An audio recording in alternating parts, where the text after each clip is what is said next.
right, guys, welcome back to Ricky's Roundtable. It's been an entire year since we filmed the pilot at the beginning of this year, and now we are back. So, how do you guys feel? Woohoo! Good. It went by quick. Right? It was like we just filmed it. I always say on tour, it feels like when a week goes by, it feels like a day on tour, and then a month goes by, it feels like a week. Time just flies by for sure. Mm-hmm. I'm sure you same for when you were on tour because you're just traveling so much. Well, and it's still that way. Mm-hmm. It's like as soon as you turn around, the whole month's gone. Yeah, and then when you add traveling on top of it, for some reason, every week you're packing up your suitcase, going to the next place. It's just everything going. I feel like time just expedites even more so than if you were what do you call them, normals? Normal 9 to 5. We always call them normals when people have a 9 to 5 job. We just call them normals. But I like that. You a normal now? I'm a normal, kind of, but you're not. I feel like Abby is what it is. I feel like you're like a 7 to 3 though, type of guy work schedule. I feel like you wake up early and get your job done early. Yeah, no, for sure. I'm definitely off at 3 o'clock. You been spying on me? No, I don't know. I've been around you long enough to know.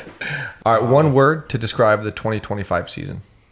I know what yours is going to be. I would say champ. Yeah, right? Yeah, exactly. It should be. No, I would say success. Yeah. Because my one goal was to win a major this season, and I made it happen. So that was just so fulfilling in its own. Love it. I couldn't imagine. No, I think that it's absolutely, especially because, we're all both fans of both of you, but AB's homegrown completely. Yep. Mm-hmm. You're just you're adopted. Yeah, I'm a transplant. Because I can remember when I think you won your first Worlds. I remember texting, and I don't really ever text too many people. So absolutely, it's just really awesome. What about your word? What's the word that describes 2025 for Dan Ginnelly? Gosh, that's a tough one. Yeah. I know you're a man of many words, not a man of few busy. words. So it's hard for you to pick one up. Just kidding. To me, I love music. And I just saw a band last week that ZZ Top came into town. And I'm like, well, I've seen them. That was my very first concert ever was ZZ Top. Hell. 50 years ago. Exactly. Yeah. Exactly. And so I'm it's the sound they make. You probably haven't heard it. I go to a lot of concerts. I play Guitar Hero. Okay. What's that? He's playing Guitar Hero. They have a song on Guitar Hero. I was going to say guitar right Yeah, there. well, that's real guitar. We're talking about the fake guitar. My point was that I went to a lot of concerts because it's good for me. I take care of my dad as much as I can. I went to the ZZ Top concert at the last minute because I heard that this band was playing, and a girlfriend had turned me on to him, and that's good. He's from Australia, so I go to the concert, and he's 16 years old. Yeah, he was 16. Wow, the whole band. Wow. Did they have a beard? He's 16. That's crazy. He had dreadlocks. Did he? Okay. Yeah. All right. So concerts, your word. Concerts, your word. We'll go with that. Every year that I'm still on the planet and I'm not, in a straitjacket. Yeah. You're all right. Got it. Chilling. All right. That's the intro. Long-winded, but we got it. Sorry. What's your word, Rick? My word? Injured. That's my word. No. Just adversity, I guess would be my word. Just a lot of everyone's got. That's how life goes, really. You go through ebbs and flows, and sometimes it's for a year, week, however long it is. You just you don't make excuses for it. You just fight through it and keep going, and things will get better. But I think there's a lot of adversity for me this year. But it's not I'm not a poor me type person. Just fight through what you got to work with at the time, and keep moving forward. And I think that's something I do really well. So I'm excited. There's a lot of great memories for me this year, and I played well. Obviously, didn't get a win, but so I'm excited for another new season, another new opportunity next year. But adversity is my word. And it's your first year with Discraft too, so you're still getting them. Yeah, first year getting kind of dialed in with the new just the new operation for sure with over there at Discraft, new discs, all that, and coming out with a lot of new discs as well. So there's a lot of, but just from the tournament standpoint, for sure, there's but that's how touring goes. Sometimes you go through stretches. You've been through that, I'm sure. Sometimes, like you said, within a tournament, within a stretch of tournaments, with a season, within we play as a career. We're playing for long time. You want to play as long as you can as an athlete. So you can't just expect to have this all the good breaks go your way, or and not just on the course but in life, because that's what it takes. if you have a bad situation off the course, that affects your on the course play, you know. And I'm sure you've experienced it. We've all experienced that stuff, you know. And so it's just, you know, but that's not, it's, you know, it's just life in general. It's ups and downs. It's like like the stock market, you know, it goes up and down. Down. Yeah, and down right now, yeah. Could be even more than that. I mean, look at, you know, we could always compare it to golf, golf. And Rory took a long time before he didn't have any wins for a while, majors, and then, you know, got the Grand Slam. So crazy. You got to have your bad times with your good times. For sure. Makes you appreciate everything for sure together. Legends built it. The next generation is elevating it. The most dominant team in disc golf history just got deeper. World champions, record breakers, the future of the game, united under one banner. This isn't just competition. It's a legacy in motion. This is the next chapter. Discraft, built for flight.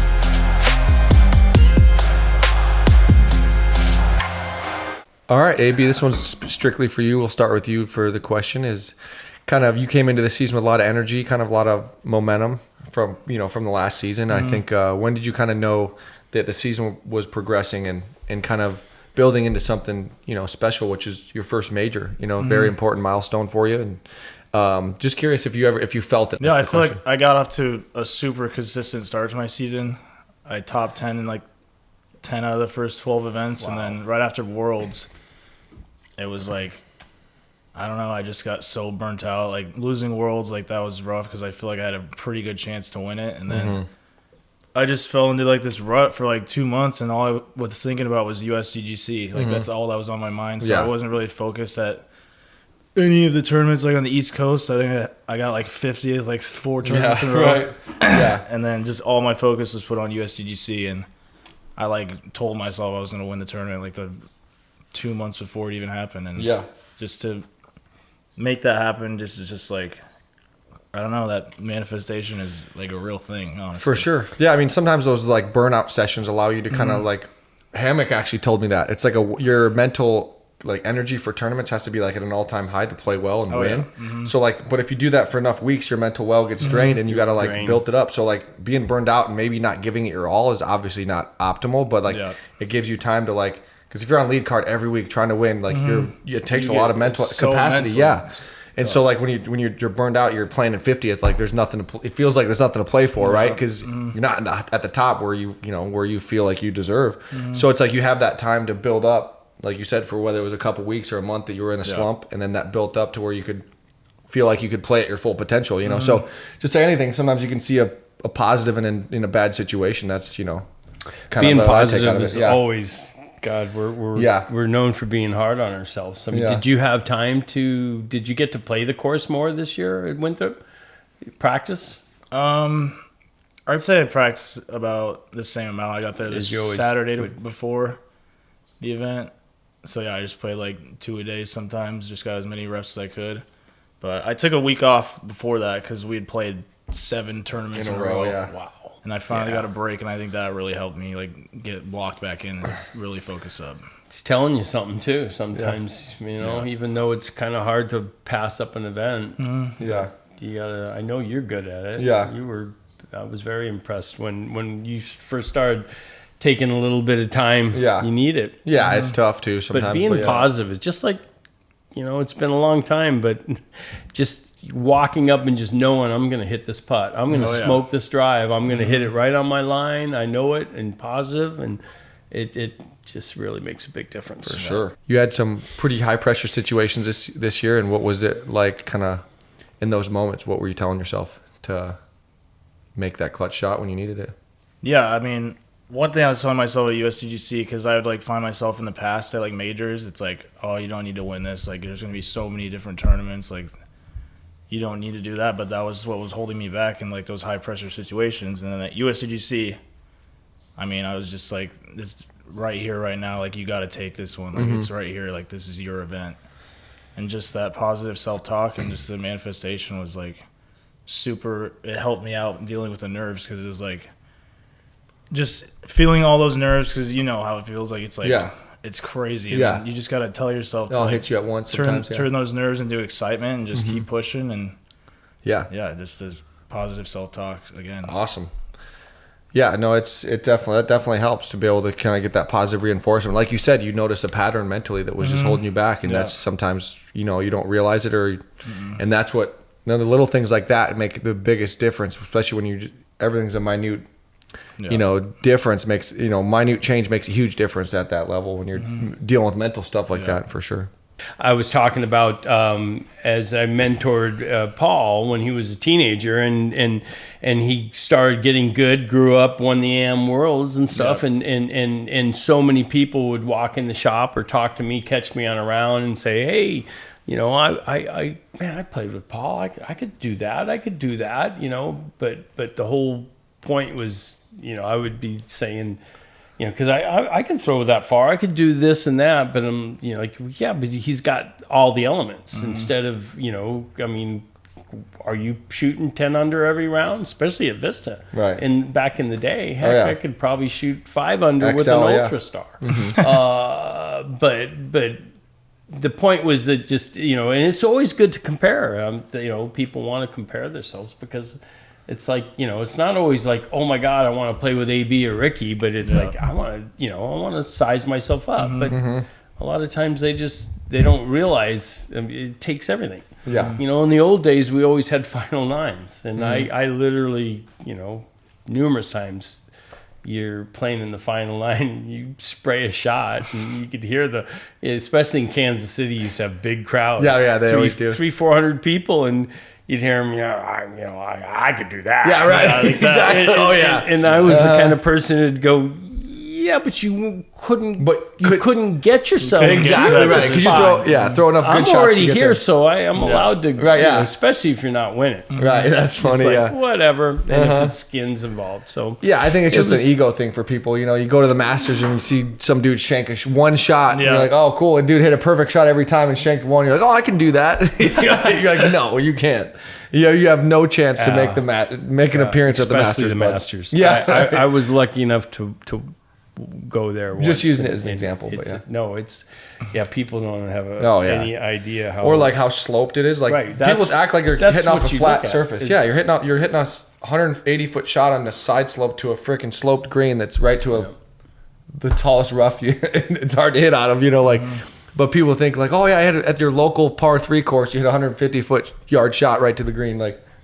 But yeah, people don't think about that kind of stuff. All the intricacies that make the biggest difference. No. But Paul, God bless Paul, but he can't crush a disc like AB.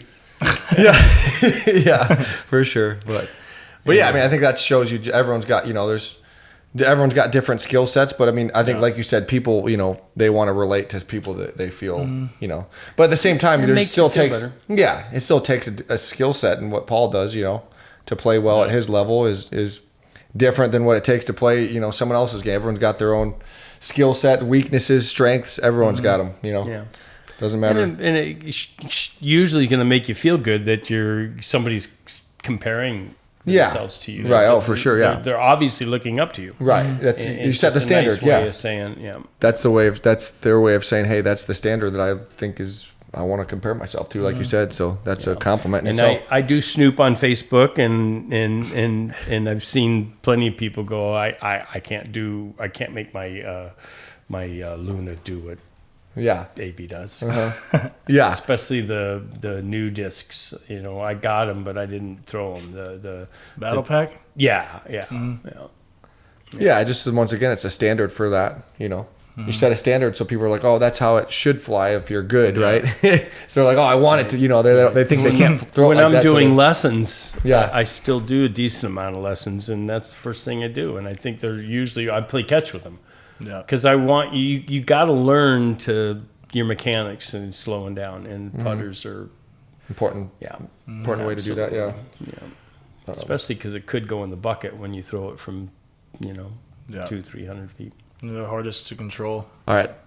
This question's for you, AB, again, is did this season change anything on the course, off the course, just change your life, not just financially, but just, mentally, walking up, maybe a little more confidence, all that stuff.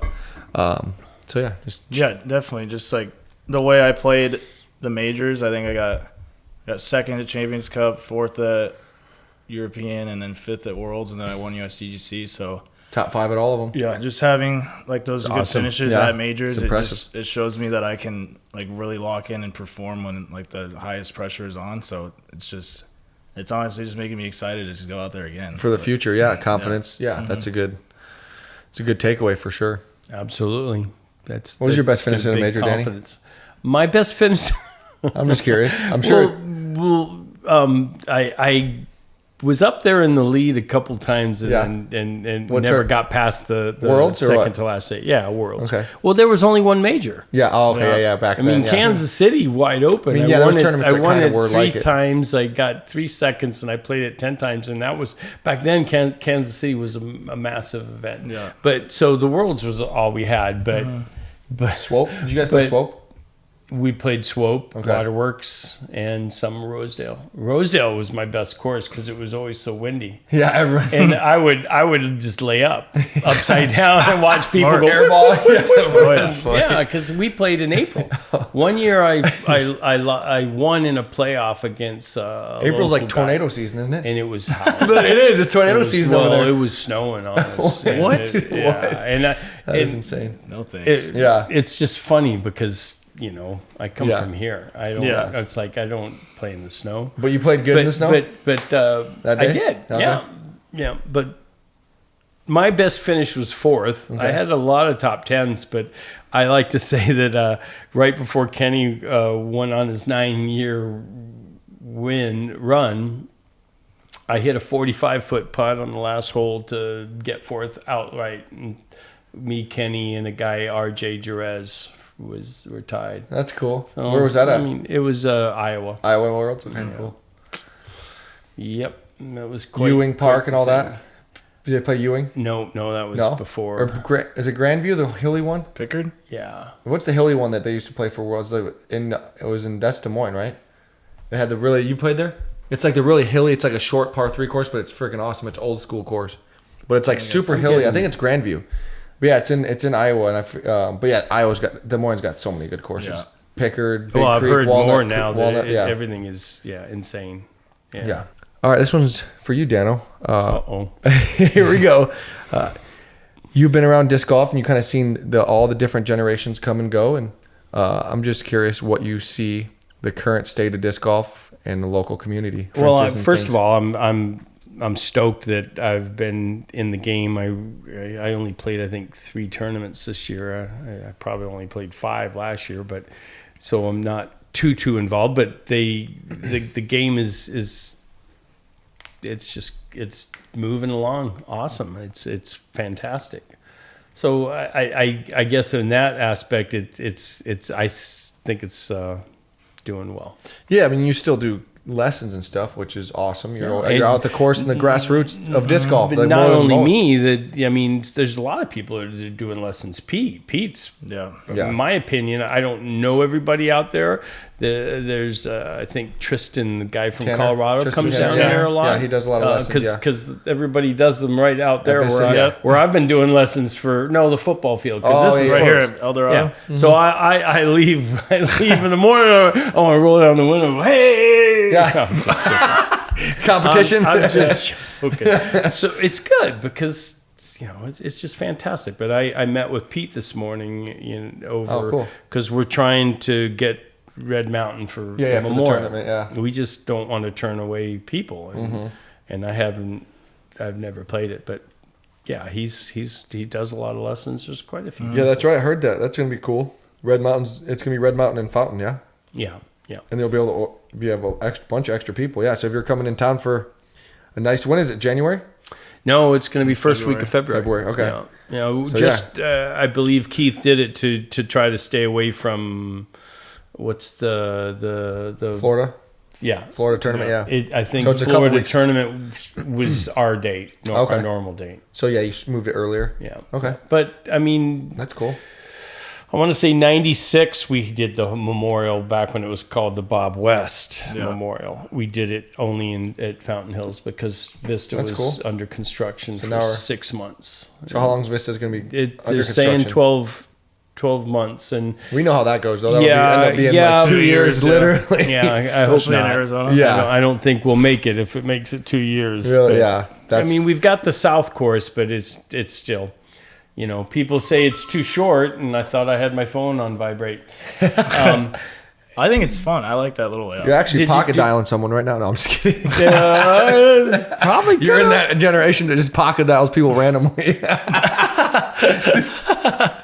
Phone's got a mind of its own. I hate that because I'm usually wearing earbuds, and then are you kidding me? Especially when you're dating. Oh my God! It's you accidentally pocket dial someone you're not trying to. You're like, oh crap! I've called a couple ladies that are like, well, whoops, you never called me back. You're like, that's hilarious. The accidental pocket dial. That's funny. I love you, man. But so Vista to me, what's just ironic because you can never make anybody happy. There, some people will say, "Well, I don't like it; it's too short." Yeah. What we did to the back six, which the back six, and to me are great holes, except we did lose the pine trees down Rex's side of the house, course, but. Those have been gone for a while. They have been. But my point is, I'd say, well, if it's too short, the nice thing about that layout is you can play the Memorial back six. Yeah, that's hard. It is. Yeah, those are tough holes. Yeah. So, and then they're like, oh no, that's too hard. Those are some of the most challenging holes we have for the Memorial layout, I would say. Oh yeah. Yeah, which is great for professionals. Yeah. Obviously not all the most challenging, but so what's the goal with the layout once it's? Do we know the layout of the park? What we're going to do with? It's roughed in. It's going to be similar. Similar to the old layout? But there'll be some more longer holes. Oh, cool. They're making the lakes bigger. Oh, bigger? Yeah. The lake right here at Vista, if you I haven't been over there really much. If you just leave out on 77th, you can't miss the gate. You can see all the chain link. And they've already started ripping out the lake. They're going to make that lake bigger and funnel towards... So it's going to be bigger to the north. Pardon? Overall, is it overall positive for the park, you would say? Oh, yeah, absolutely. Okay, I thought it was going to be a negative. We needed it so bad. Okay. And a lot of people also think that that's not coming back. I'm like, is it irrigation problems? Main thing is irrigation. Those trees in the whole system was 50 years old. And all the trees were dying, right? Yeah. A lot of them were already dying anyway. They're going to plant a bunch more, right? Yeah. They're going to... but it's going to take forever for those to grow, no? Well, we're hoping that they pulled a lot of some of the trees out. And they're hoping that they can store them, just like building a freeway. They'll pull, That's but they're gonna put in a couple hundred trees. But you're that's right. Nice. Let's go. Yeah, that's really cool. It's gonna be awesome. As long as they're not like just dinker trees. This is what I usually say. Yeah. By the time your kids start playing, there'll be grape trees. Yeah, right. Exactly. Yeah. Yep. No, 100%. So you better start working. Right. Oh, that's funny. So disc golf it's always been growing, and it's going to do nothing but get better. Oh, yeah. All right, with everything that's happened in disc golf recently, Dan, just as a whole, the ups and downs of it, what's kind of kept you motivated in growing the sport? Well, I think that's a good question, but a lot of it really is just the grassroots passion. Just seeing the love that we've had for the game and just...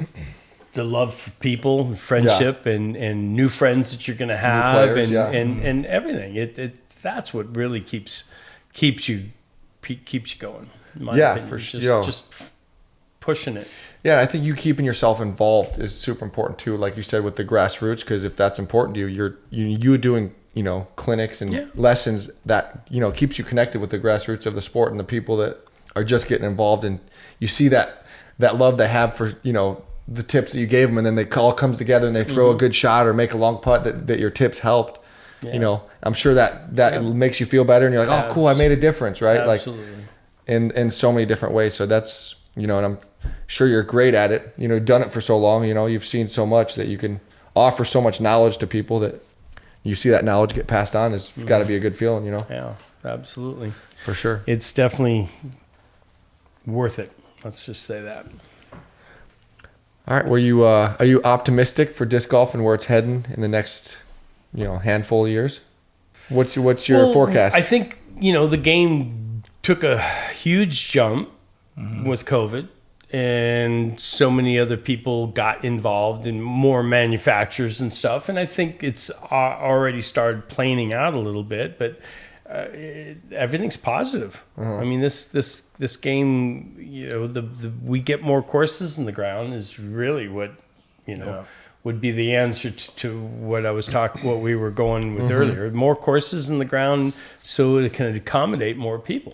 Yeah, I think And Arizona. the people are there. Arizona, especially, even more so, especially Phoenix, right? Right. Like we have such Except need for it more than any course. Like Kansas City is like, okay, they have a ton of courses. Yeah, it'd be great to have more courses there, but they have already a ton. And I think Iowa has probably more courses than anything. I think it might have at one point had more than Texas. Right. And Texas is huge. But I just still think that, living in the desert is just tougher. Yeah. It's hard to get grass. Everybody wants to get grass. We've already had some, a few complaints about playing Red Mountain. Yeah, I'm sure. Yeah. Well, we could go play Buffalo Red. Yeah, right. Yeah, that's the other option. Yeah, throwing your disc on your pavement, disc basically. is going to lose. We'll just play 4 grams. We'll just play Fountain Hills and Wilderness Ranch. Yeah, right. Drive 4 hours to Wilderness Ranch. Yeah, the other best course in this. That course is pretty sweet, though. Yeah. Have you played there? Oh yeah, That course is awesome. Pete did a great job there. Yeah, absolutely. Such a fun course. And it's getting better every year. So I played it this year. They convinced me to come up after a couple years. I walked it with them before, just when it was just starting, before they get the course in, and to see what he has done in every year. This year they took a little hole, I think it was maybe 4, where and if I'm throwing a putter on it, it's easy. But it was really wooded, and then they made a par tough. 4 out. Okay, that's awesome. I saw that hole. Did you see it where they laid down a bunch of trees so they kind of have a little island? And he does a good job with that. All the lining the fairways and the tee signs are nice. Isn't it like number 1 or 2 on UDisc? It might be 1. Is it 1 for in the state? So. Yeah, for number 1 rated. Yeah, it's awesome. Definitely doesn't feel like you're in Arizona. No. But it's awesome. No, there's so many trees. There's so many more. There's a lot of other landscape that can be built up there. The mountains, the White Mountains, are amazing. Yeah, I think the future is looking up there. So grand, we're gonna have to wear shades. Sorry about that, but all right. This is for both. Is what did this season teach us, and kind of in where disc golf's heading, and what we learned about the sport as a whole. Kind of like what I asked you a little bit, but a little bit more expansive on that, and this AB is for you as well. I think it taught him more than me. Yeah, you think so? Yeah. I mean, something it taught me was just the longevity you can have in the sport. Like seeing Macbeth win 2 tournaments and then battle with me at USGC. Oh, that had to give you. He's he's 10 years older than me, and he's still out there being one of the best players in the world. So it's just it just makes me want to lock in and be healthier and just take care of my body and just try to play for as long as possible. Maximize your potential for sure. No, 100%. That's that's the name of the game, really. Is when you're a professional, you want to play as long as you can and maximize every opportunity and every experience that you have. I'm sure that was you went through that too. Yeah, absolutely. But I think that to me, disregard whatever you're doing in your life. Yeah. Being healthy, eating healthy, and taking care of your body is the number one thing. Never a bad idea. Yeah, the most important thing. Oh yeah. But you guys, especially as this game is growing. You could just live off of your name after, Paul's going to be doing sufficient for, even, but it is even cooler when, was it Cincy? When did he win that? Who was that? Paul. You went Idlewild? Idlewild, yeah. Idlewild, yeah. Cincinnati, outside, yeah. Idlewild, right? That was his first win, which I mean, that has to be really, really good for, especially for you. I'm saying, I'm sure he was ecstatic, but just the fact that you got to, he always stayed with you and your family for so long when you were younger, and then actually see the changes and everything, and then getting back in there and going, wow, now I'm good enough to hang with you, Paul. Yeah. I think it's awesome. Is touring life getting harder, easier, or kind of staying the same over the years? I know you've been on tour a little while now, so just the progression of it. Just curious what you think of it. Yeah, I mean, I think the roughest part about touring is like when we get like a really crappy Airbnb and it's just like we're all jam-packed in somewhere, and then it's like gets a little overwhelming, and it's like Brad Hammock, he would always tell me, he's like, what was it? Stay well, play well, or something. Like if you stay, like whenever we stay at like a nicer place, and I feel like I'm like more comfortable. Yeah, it definitely like shows when I play. So who's booking the Airbnb? So to me, we usually do. We like rotate. Okay, sometimes, because I'd be going, I'm getting the next one. Let me book the next one. You can tell who's booking it based on how expensive or not it is. Right? You're like, oh, that was so and so. You guys probably joke around about that. The booking the ghetto and a little cheaper. But what is your average head count that's staying in your Airbnb on an average? 5? On average, probably 5 or 6, 6 or 7-ish, around there. But yeah, just the hardest part about touring is like driving. I hate driving. It gets so annoying. Yeah, just the monotony. Every Monday, 9 10 hours, hours, 10 hours, 12 hours, pack up, move. Oh, yeah, you never feel stable. You're just like, as soon as you feel stable, you're like Saturday, you're like, okay, I can settle in. Nope, gotta leave. Just pack up, go to the next spot, drive 10 hours, do it again. Yeah. And how many years have you been on the road?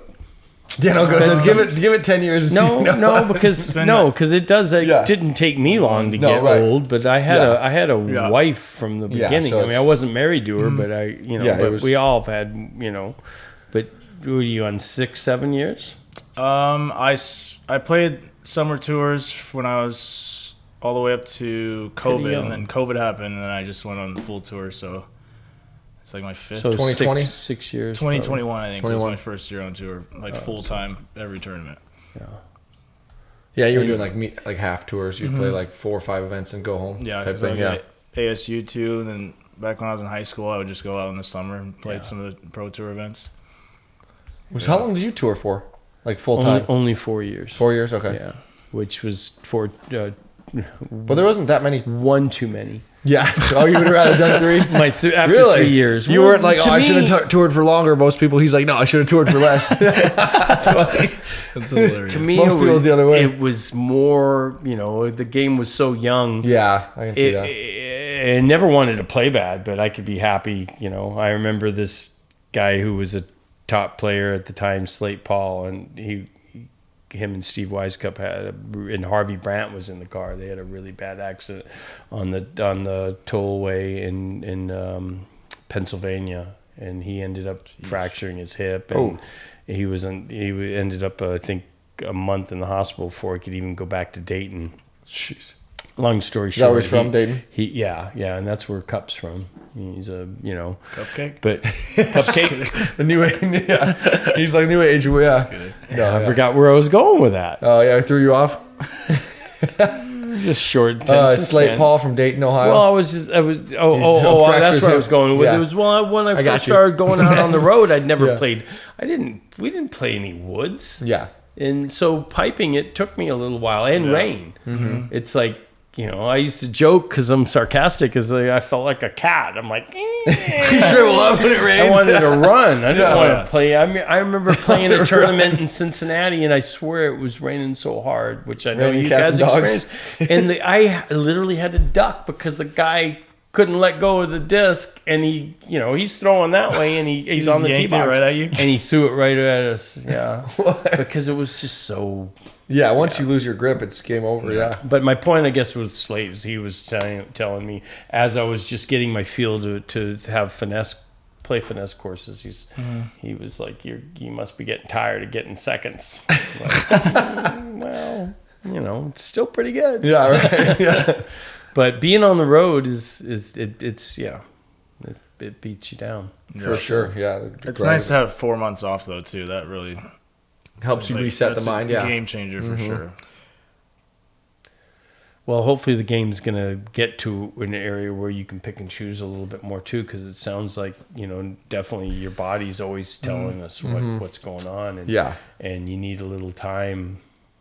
Yeah. Even 1 week, you said to yourself, it made a big difference. Oh, yeah. If you could change one thing about the tour, what would it be? Would it be the amount of time we play, weeks off, more or less weeks off? Better Airbnbs. Play more West Coast tournaments. What is it? Yes. Yeah, that's what a lot of people say. There should be more tournaments in California for sure. For sure. I think it's missing out on a huge demographic of the fans, really. I think the format for the Disc Golf Pro Tour, the tour thing was, I'd like to play more in Europe too. I think we should have like 2 months this year. out there. Yeah, like this year, it was awesome having 2 months out there. So cool. awesome. Now we only have like 2 tournaments. Yeah, I know. Crazy. We went from like having like 6 or 7 last year. Now we have 2. So a big drop off. And like the same thing. Yeah, there's only 1 tournament basically. OTB in Portland, or 2, I guess, on the West Coast. That's it. Wow. That's the game started. Santa Cruz gone now. Like that's been gone for a while. But you had Santa Cruz. That was always a big stop. There's nothing in Arizona really now. SoCal, no. LA used to have So is nothing there. OTB the Oregon one? It's Stockton. It's Stockton. So Stockton and Portland, basically. Basically, it's a fly out. You go and fly out there because it's not even worth driving. It's not like there's a tour that you can drive and play 4 or 5 events. It's like 1 tournament, 2 tournaments. You're back to Preserve or something. So it's like no reason to drive over there for 2 tournaments. Like, no, you might as well just fly in for the fly in, fly out type deal almost. So it changes the dynamics of the whole tour really. But yeah, the Europe thing was really cool this year. But I think that was like all the tournaments expended so many resources with sponsors, volunteers, all that stuff that it was like they couldn't do it back-to-back years. As you know, it's a lot. Going to the well every time. Exactly, it's going to dry up. Yeah, no. So I think they needed like the European Open, needed to take a break because the Worlds, they basically used all the same staff and all that courses and stuff for that. So they took a year off. So we're in a whole different city next year for the European swing in Finland especially, and then Sweden. We're not even playing in Finland. Yeah, we aren't. The Heinola, no? Heinola in Finland, yeah. That's in Finland? It's like an hour from Tampere. Oh, we're not playing in Norway. Norway. Yeah, because there was like always been like 3 tournaments in Norway. Now we play none. So, but they'll be back next year. Yeah, which is good. But yeah, so it's just changing. Japan Open. That was always. Yeah, you never got a chance to play that, huh? So fun. Well, hopefully they'll bring it back. Yeah, but for a while, they played it. We played it every year. Every other year for a while. No, too, right? well, every year was later when. Kozo Shimbo. Yeah, Shimbo. It was his like right hand man. Because they were Hero Disc, right? Was who did it. They did the Hero Disc guys, yeah. But it used to be like every other. I remember it was every other year for a while. Right. But after you. Right. What I was saying is I can't even remember his name. But he ran it every year. Ferentz? And then he was a Japanese guy. Yeah. And they were going to have something didn't happen. Something bad kind of happened, and Kozo cut it to because they were going to do it during COVID. I thought they were going to do like back to like a major, and then they for COVID happened and they shut it down. And then I don't know if they're planning on bringing it back, but definitely should. It was such an awesome tournament. I want to go out there so bad. Always looks so fun. I loved watching the videos. Yeah, but it's just crazy that just eating. Yeah, right. Well, I don't know if you like. Yeah. Japanese food. I know he does. Oh yeah. I'll try. Are you a sushi? Are you? A little sushi. Yeah. Oh my God, it's so healthy. Yeah. Anyhow, but it's crazy. There's Manabu's the only Japanese player. You'd be surprised. Yeah, there's really. I mean, of course there's other players. I'm not saying he's the only one, literally, but like that comes out. Yeah, he's like the only one that plays that tournament. Like you normally go to Finland, like you go to European Open, you see Finland players. Estonia, you see a bunch of Estonian players, right? But you go to Japan, there's just you always want to see locals play and support, but there's just not that many players there. I think in general, compared to how many people are in the country, right? Right. So it's just crazy that such a populated country just hasn't caught on really much at all. Obviously for the tournament, we go over there for the tournament, but yeah.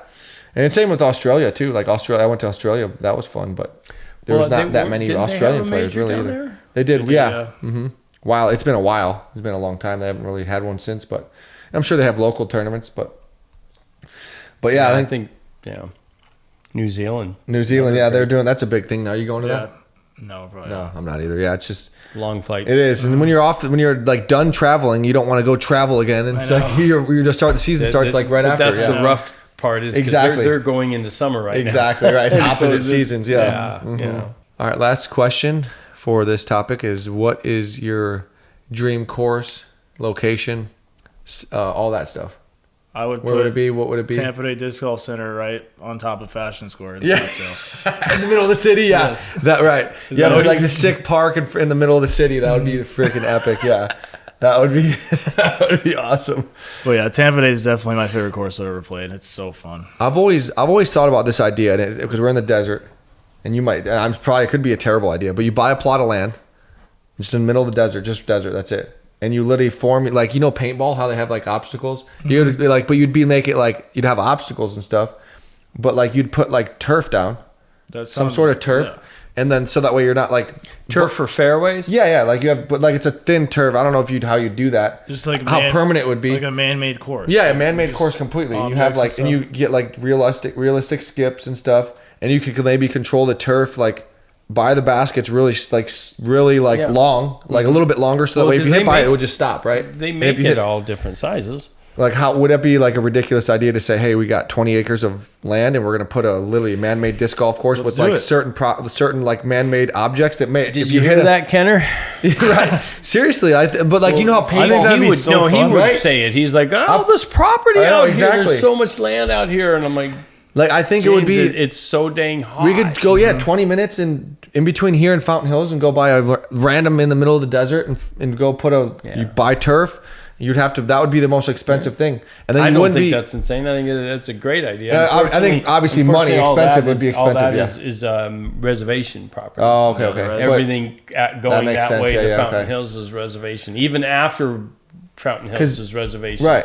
Because like Buffalo Ridge is a fun, like the actual course itself is pretty cool, right? You have hills, you have like, it's pretty cool, but the terrain is just crap. You're throwing your discs in piles of rocks, right? Like, so if you could eliminate that and put turf and have this land and you still have obstacles, you could still have things that simulate a disc golf course and, but because you know how like paintball, they have those blow up things, it could be, obviously doesn't have to be that, but just as an idea, like, you could have obstacles that could, No, I think obstacles. I remember. Yeah, throw through. Yeah, exactly. They line the fairways and you force you to shape shots around the obstacle that isn't corny, right? No, we play through triple mandos. Why not? Why can't we throw through a lined fairway with a bunch sticks? of wooden posts or something? I don't know. Yeah, fly golf. What's that? If you know, you know. You can't explain it, but that's funny. I think that's a great idea. Yeah. Eventually. Yeah, one day. New age course design, you never know. Desert course design, we should say. That could be a thing in the desert you got to do. A lot of night golf. Mm-hmm. Oh yeah. All right, Dan, you still play and you're still active, right? You play disc golf still once in a while, casually. No. No. I want to, but I'm trying to heal. Yeah. The only time I throw a disc right now is usually just showing the angles that I need, because most of the best people you can help are newbies. They don't have new the bad people. habits. They haven't got exactly. So that's it. I haven't. The last time I played a round of golf was at Wilderness Ranch. And I didn't make it through the whole tournament. I backed out on Sunday because my hands started going numb. Really? Yeah, my nerve thing. Is there anything you can do for that? Well, I had a surgery for it in 2010, and I was lucky that I think within a year of healing from it, it worked. But my ortho said get out of construction. Yeah. And I have. So it's from construction, not from throwing. It's not from throwing discs. Okay, Most people would say, because I actually have a couple staples in my. There's two little bumps right there. See that? Those are things that hold one of my fingers together. Yeah. It's from running a screw gun, snapping sheetrock, and I don't regret it. I'm high strung. If I had an office job, I would have. You wouldn't do well, huh? So I started playing left-handed. Okay. And then I. Broke these fingers. How'd you do that? Table saw. Oh, I thought that was the right hand. I don't know.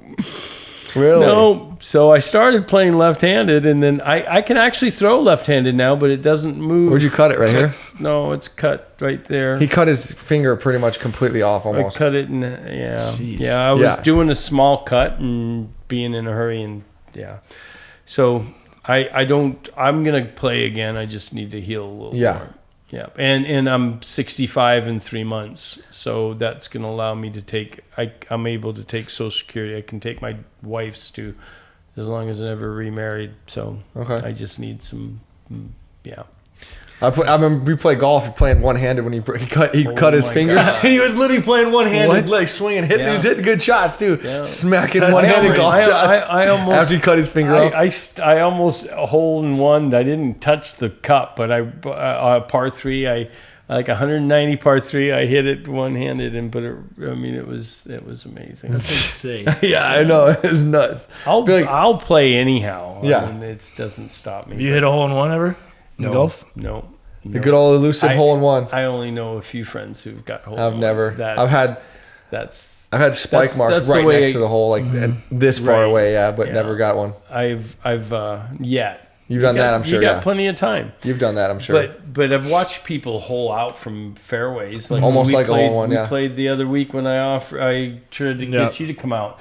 There was you guys played? No. I wanted him to play with us when we played. I was at the match play. That's right. Ago. And anyhow, I was telling you this one hole. I think it was the second hole. I had a friend, from 190 yards hole out. It's just an eagle, but it's crazy still. It's so cool. Insane. But that's what I usually, when people ask about disc golf, how difficult is it from ball golf, and that's my description usually is. I quit counting my aces in disc golf. Ball golf, you've never had one. And never, yeah, so crazy. But you don't play as much. Yeah, that's true. So, but even if you did, who knows? It's hard. Yeah, you might have one or two if you played double the amount of times you've played. Golf. You might have one or two. That's the crazy part. It's not like you're gonna have 100 like disc golf. He has an albatross. Who? Yuli. Yeah. Oh, in golf? In par 4. Oh, yeah, he bounced off the fairway or sidewalk or something at his local country club and aced a par 4, right? Yeah. In Pine Top? No, it's in Rock Hill. Rock Hill. Oh, wow. Yeah, where he lives in Rock Hill. He's a part of the country club, and he's talking about the crazy story, yeah. Cheater. Yeah, right. No. He's fun to play with too. You've played ball golf. Oh yeah, Hammock's hilarious. Yeah. Oh my god. I was chipping with him the other day. I'd rather play golf with Hammock than disc golf. I was chipping with him at some random course. I think we were in Michigan for D-Glow. We went to the local golf course. I felt so bad. We were chipping, and his short game. Have you played? You played with Brad. His short game is genius. It's so good at chipping. That guy's put a lot of time in golf. And he literally was just chunking, duffing chips all day long. He was on tilt, massive tilt. I felt so bad. He's like, dude, I can't see, man. Brad's voice. I can't see, dude. He's got. I think he's having trouble with his eyes. He's getting a surgery or something. That freaking eclipse, dude. Yeah. He stared at the eclipse for 5 seconds. 5 minutes. 5 seconds. And he literally thinks it caused cataracts. Yeah. It could have easily. No, he said he's never had a problem with his eyes, and then after that he noticed a little fuzziness started getting worse and worse. And then he was starting. Then next thing you know, he's chunking chips. Oh, no. He never does that. And now but I think he's getting it figured out. But yeah, it was the craziest thing. I was chipping with him. I mean, I've never seen him duff chips like that. And I was like, that felt so bad. But yeah, he's getting fixed, so that's good. Well, he's not much younger than I am. Rangefinder. Yeah. He was watching me at Pro Tour finale through the rangefinder the whole round. That's and Yuli's like, Brad, we need that. Because Yuli's catching me. And then he was like 20 feet behind. He couldn't see anything. So he just left. Oh my gosh. I felt so, dude, he was telling me the stories, dude. He was like driving home and he was like, couldn't see anything. Killing Jack. Yeah, I feel so bad for him. Yeah, but I've been talking to him though. I call him. That's one thing making sure he's like I said. We talked about it earlier. Your health is the most important thing. All the money in the world's not going to help you if your health is diabetic. Any of that, lose your eyesight, all that. Yeah, you've always eaten healthy. 75% of the time I eat healthy, but then I bike ride, I mountain bike, I work out. I joined Bally's when I became a pro disc golfer and back in the old days when I got a lifetime membership. But because it's is there any Bally's around? No. Your lifetime memberships? No, LA Fitness took it over. Really? So you have it still? Yeah. What? That's pretty cool. Yeah, I was. It's like That's awesome. It's like when you see the Facebook ads or posts or whatever, some dude that bought like a lifetime flying pass. Have you seen that? For like one of the early airlines, and you just fly wherever. They shut. Yeah.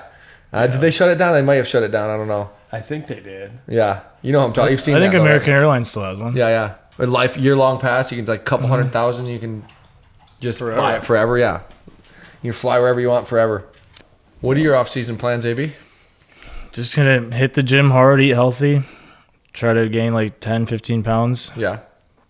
And then, rip it up next year. As soon as January hits, I'm going to just play remember every day. Tiger Play Woods. every day, You know, he tried to work out so much. It changed his game. Yeah. Well, he also changed his swing. Yeah. The guy was a gorilla for a while. He was. Oh yeah, super jacked. Yeah. Yep. I mean, that's a big thing for sure. Injury prevention, all that. Not just, obviously you throw further, but then also your body can handle more power, more torque, so you're not going to get hurt. That's, a double whammy. More effortless. Mm-hmm. Yep. You're knowing that, and most of it. What was your main issues with your health? The wrist thing has been a problem, and which is huge. Yeah, that's tough. So I'm kind of working through that. I don't know if it's a nerve thing or not. So I'm kind of just doing some tests on that to see if that's, if it's causing that. And then, my back, shoulder stuff. I've been doing a lot of like rows in the gym and stuff, trying to do like what AB's, to get a lot stronger in the gym. That's a big thing. You be more consistent with that, and that way, it translates over. A trainer, for sure. Right? No, I mean I know most stuff. Yeah. But trainers can. Yeah. They're definitely helpful for sure, but. Specific, because like golf, you want to work out to the specific sport, right? Like football is going to be a different workout than golf, than a professional hockey player or whatever. Like they all have specific movements that you want to work out. You can't just say, "Oh, I'm going to take this football player's workout and do that for golf or disc golf." Exactly, you got to be, you got to know exactly what muscles and what motions are going to help you throw better, right? Like disc golf's very twisty, right? So you need to do like, the cable pulls, that kind of stuff, or like. Like I'm sure you do that kind of stuff. The rotating machine. Yeah, rotating machine, help your core, all that. Is super important. So yeah, you gotta, the trainer knows that. You can show them the disc golf motion. They'll be like, okay, you need to work out A, B, and C. That's gonna be important for your base to make sure your body's working right. And they push you. For sure. Yeah, keeps you accountable. That's part too. If you're going 3 or 4 days a week, you feel like okay, I gotta go. Otherwise, they're gonna, you have to. They're gonna know you missed the session, and you feel like bad, kind of guilty, right? That's a good thing. And you can't go in with smelling like In-N-Out burger. Yeah, exactly. Right. Yeah, exactly. No, for sure. The diet's important too, for sure. But I mean, just like that, nutritionists, all that stuff's super important. That's something I've been doing. Just working with nutritionists for like 7 years, 8 years now. Especially since you got the Lyme. Yeah, that was a big thing. But I mean, I just kept the habits going. After that, even that's the important part. Is that was a tough thing to get diagnosed with that, but then you use that as a positive to say, all right, I've developed a positive mindset from that and learned a lot from it from the health standpoint, But yeah, that's all important. Supplements, diet, that's all just stuff you slowly learn, and you learn how, especially you know how important it is to do it, as much as you can, the biggest percentage of the time. Of course, no one's perfect, but if you can get up to 80, 90% of the time eating healthy, and have every once in a while a cheat meal. Create the habit. Yeah, exactly. Ingrain it. And the more you do it, and you are what you eat. That's huge. Right. Absolutely. If you're eating inflammatory foods, your body's going to be full of inflammation and injuries, right? Like that's just how it works, And your body's going to break down. Tom Brady, look at him. He ate super healthy, worked out, and he was played vegan. Till he's 40 something. Yeah, was he vegan? Yeah, I think he still is. Really? I didn't know that. I can't do that. My daughter's vegan. She's 29. I couldn't either. I gotta eat meat. Yeah. Well, but yeah, everyone's got different body type too. Everyone, reacts differently. It's the whole nutrition thing's pretty deep. It's a lot of very complex. The body's complex. Everybody's body's very complex, and there's so much to learn. It's like we're all wired different. Yeah, 100%. So disc golf's kind of had the COVID boom, right? And then we've had kind of a plateau and a little bit of a drop, I would say. But you always see those people. What do you say to the people that kind of think that disc golf's just tanking completely? Do you believe them, or what? What do you think? Heck no. Yeah. There's no way. Yeah. It's just it's just people love to talk. Yeah. You know, gossip, and it's the game is gonna do nothing but grow. Mm-hmm. Yeah, that's for sure. Especially seeing in Finland for Worlds that final round on league card with insane 15,000 people. It felt there. like, yeah, it was like, it felt insane. It was like, it felt like we were really professional athletes, like playing in front of a stadium. Well, you were. Yeah. You know, and I mean. And I think it's just, for me, my standpoint is like, yeah, you have the COVID boom and then you have like a little plateau. So people think the plateau is like a straight drop, but it's just that we're not doing this, like obviously, because everything has cycles. Well, like what I touched on it earlier, there's a lot of it is that the game jumped so quick. Everybody there must have been, I have no idea on the stats, but there had to be 20 other companies start making discs. I mean, you know, all you need is 30-40 grand for one mold, 3-piece. You can make about 3-4 discs out of it. Send it to an injection machine company, you know, and so a lot of people jumped on it, and we flooded the market. Right, exactly. We need more baskets. We need more courses in the ground, and then it got diluted, and then those people kind of got fizzled out, and they're like, okay, that's not a reality to just, like you said, make 3 discs and call yourself Joe Schmo Disc Golf, and I'm gonna make a bunch of money, right? And I'm gonna sponsor you. Here's 5 discs. Here's money. Yeah, here's discs. Yeah, that's gonna all dry up, and that's just normal. So people think that those, but that's actually a good thing. It's healthy because those, you know, competition. Yeah, you know, you want competition, but those people aren't competition. Those are just people. No. Those are just dreamers that don't understand how hard and intricate it is to make good discs, and actually in depth how the process of it. They think, oh, just pop out discs and they just sell them. That's how it works. Like, well, not maybe during the COVID days, but not not all the time. That's not how it works. No. Most of the time, I should say. I can't remember how many, but I mean, there's definitely Japanese plastic. Yeah, Chinese plastic. I remember the Yukon, whatever. What's that? Yukon, is that what Yukon? it's called? Yukon. Yeah, they made like a starter set. Yukon, yeah. And the PGA made discs too, didn't they? For a minute, I did see that. PGA Superstore or something. They had like discs. They had labeled discs like driver, mid-range, and putter. Yeah, I mean they were complete crap, but they were like literally Walmart grade plastic. It was horrible. You seen plastic? Yeah, it's funny. Good dog dish. Yeah, dog dish. You were in Walmart. You were some Walmart plastic. Yeah, I literally. Yes, I did do the Walmart deal. That's funny. Yeah. That's funny. I was sponsored by DD. We went and did like a Walmart promo where we were like showing it to all the like general managers through all the Walmart stores, and doing like an intro. We had like I was like putting. I was like, that was the draw. I would like make a bunch of putts, and all the general managers like, oh, that's cool, like, disc golf. Yeah, wow. I want that in my store. And it worked. Like, it was cool. Like, they were all like super pumped, and some of them knew who I was, so like that helped. And it signed them up. That's how the Walmart deal happened. Yeah, that was during the.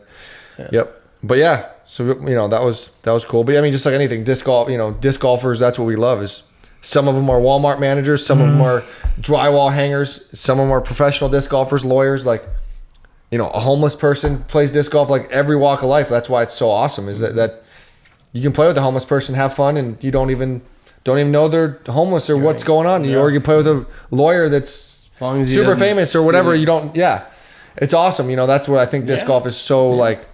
So awesome is that there's so you come together no matter what demographic, and there's not like that in most sports, right? Like, you go to golf as a homeless person, you're gonna get looked at weird if you don't have the right polo. They might not even let you in. Exactly, right? Like, you don't have a so and so brand polo, like, you're not cool, you can't play at this country club, right? And that's just but disc golf isn't like that. I think that you can have the top professionals and they're getting respected like we are nowadays, which is awesome. But then you also can have, so the sport's getting that respect, but you can also have that grassroots. So you're kind of getting both in disc golf, where you're getting that, not going to say country club, but the professional sports professional players being respected, and then also anyone else that wants to come out and play and just have fun.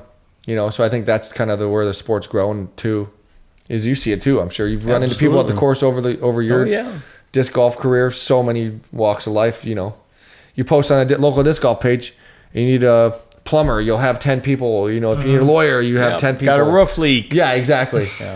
And so, that's, everyone coming together for disc golf that's why I think we all think that disc golf is going to grow for so long, is because that part just keeps people coming back. Yeah. That's one of the many reasons, right? But absolutely. Yeah.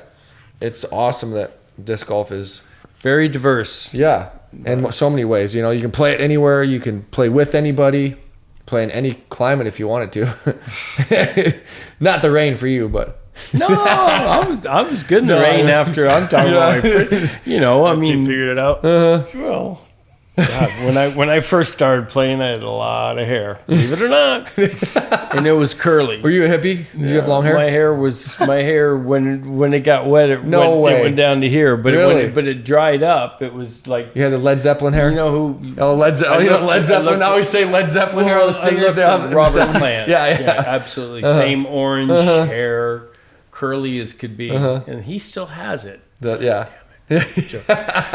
It's all on your mother's side. Yeah. So, but yeah, I remember going out there and you're like, I felt like a freaking wet cat. Mop. My hair was all freaking. It was like, that's funny. But as soon as I went on the road, I ended up cutting my hair. So, driving through Mississippi and sleeping in a truck stop. Yeah. With long hair. The humidity. You got a pretty mouth, boy.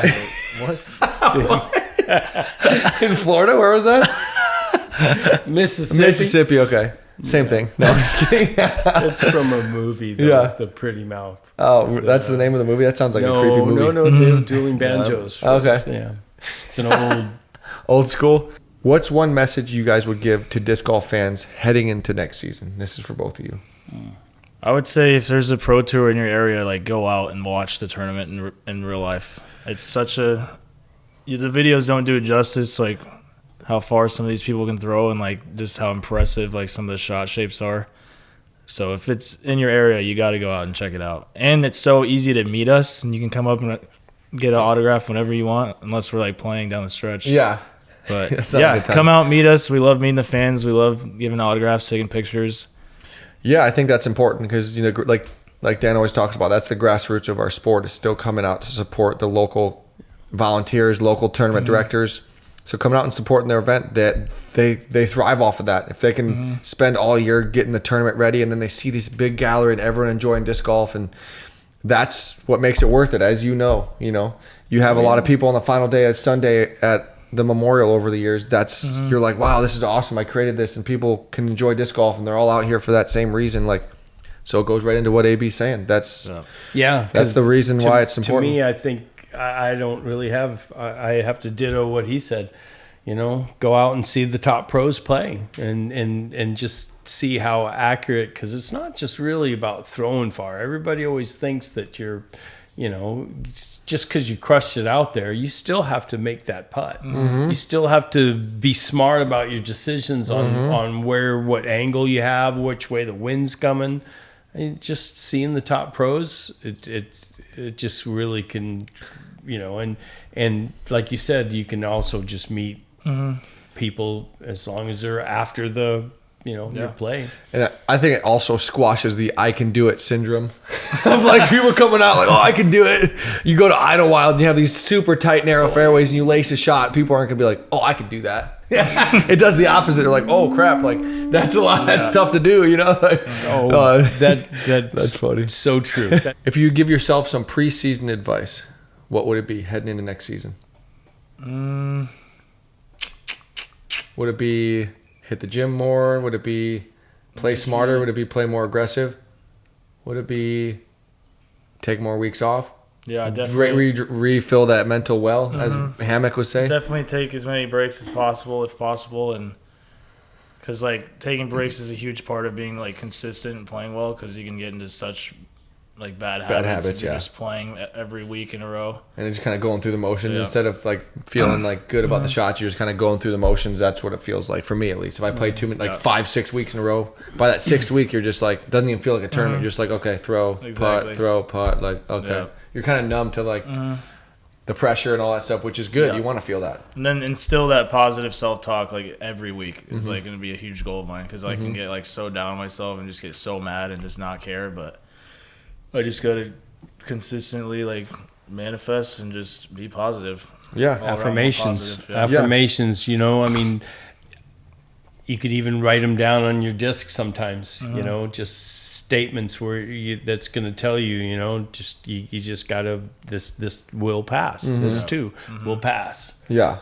burnout is huge. Yeah. I feel like you're good at that. Definitely what you're experiencing. Well, I think that's a skill in itself. Is like, and I feel like you're good at. You would be good at that, and you probably were and still are. Is that like I used to make notes on my discs. When your shot doesn't go your way, you not freaking out is a skill. Yeah. And like, because it's easy to like, we all want to be perfection and throw every shot perfect, right? Like that's what, as a professional, that's your goal, because you know that's what you're capable of. You get yourself to a skill level that you feel like I can execute every shot always. So when you don't, which is going to happen, you got to master the art of when it doesn't go your way, whether it's luck or whether it's your fault, whatever, it doesn't matter what causes it. That's just those things are going to happen, right? It's reality, and it's happening, and it doesn't. How you handle, because we both know people even on tour. People obviously on tour, you get compared to the best in the world. Yeah, exactly. But people that aren't necessarily that they're still on tour, so they're great players, but they still struggle with that, and you can see it. But it's like you can't get out of your own head, and that's. You hear people say that, but what that means is they can't handle those bad shots, and they let the snowball happen more than most people, right? We know, there's people on tour that are great at it too, right? They may not be as skilled, but they're like, see that, wow, they only missed that putt that they never missed. They bounced back and made that 20, 30, 40, 50 footer in the wind, the next hole, right? Like, and that happens. But there's people all the that time. miss one hole, and you're like, okay, you missed one putt, now your whole tournament's over, right? Yeah. So it's like, and it's, of course, it's not, you can't snap your fingers and fix it, but it's, it's hard for everybody. It's just the people that are better at it are going to be better overall, It's general life. Yeah, it's true. I mean, poor me, the poor me syndrome too, right? Like I always feel like I don't want to be like that. Of course, I'm not perfect. I'm probably falling into that trap too, just like everybody, but the less you can be a poor me person is, on the disc golf course especially, but in life too. Absolutely. You're more enjoyable to be around. It's huge, and you got to be able to laugh it off, for sure. Even though you want to punch, punch babies, whatever you want to say. This is a saying. It's not real. I don't like to punch babies. Yourself. I mean, I couldn't tell you how many times there was a couple people. I don't know if you remember the Atwoods with Sean. God bless him, he's still around, but his son. Oh, the grip guy? What's that? Jetwater? Not Jetwater. No. For the grip, I thought you were talking about the grip guy. But he punched himself so many times. Oh, he knocked himself out. But people, really? Literally? I watched a guy one time run right into a tree. Boom! No way. Knocked himself out? After a bad shot. Oh, what? Intentionally? Yeah. No way. That's a crazy one. That is like a literal knockout. I'm sure you guys we could talk about. I mean, I feel like we've all wanted to do that, but we don't actually do it. To me, I'm usually going, "Oh yeah, that's all you got? Give me more. Come on." Punch yourself harder. Come on. Let me do it. Yeah. Mitch Mack was king of that. Mitch Mack. You guys got to know Mitch Mack. Yeah, I do. Yeah. He's just Oklahoma guy. Oklahoma old. Is he a rager? Bred, very, very, is he a very rage monster? Well, in a sense, but he's a good person. He's the kind of person you'd always want on your side if something went south. Yeah, but he would always do it. Ginnelly, hit me after he'd get a roll away. He probably was serious. And I'm like, yeah. And I think I hit him once, but you hit him for real.